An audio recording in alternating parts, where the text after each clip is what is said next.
20 to 30 pairs squeezed into one. Sinuot lang naman to ng isang greatest shooter of all time. Meron din tong hidden message, which I will share to you later on.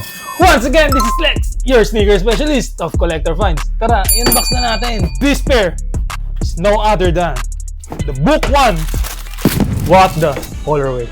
So kung Devin Booker fan ka, for sure, you're very familiar with these colorways na nagpa-pop out dito.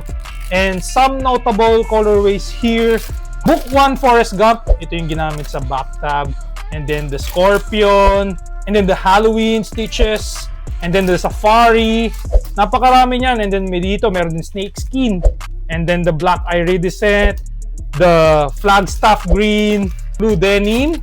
And if you're familiar with the black label, ginamit siya here.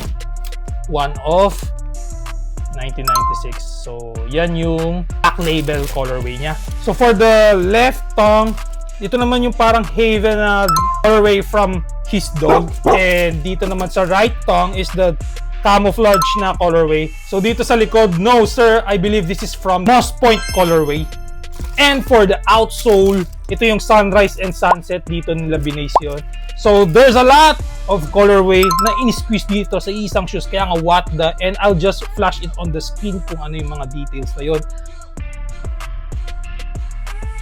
And yung sinasabi ko na hidden message na sinasabi ni Booker, ito yun sa insole niya. Oo nga naman, tama naman si Booker. Bakit hindi sila gumawa ng what the colorway sa ibang mga models? Pati yung greatest shooter of all time na si Stephen Curry, nagsuot din ng colorway na to. So what do you think of this pair? Would you cop or drop? Let me know sa comment section. Kaya anong pang hinihintay mo? Kung gusto mo nito, alam mo na kung saan meron yan. Wala nang iba kundi sa collector finds. Kaya i-message mo na sila.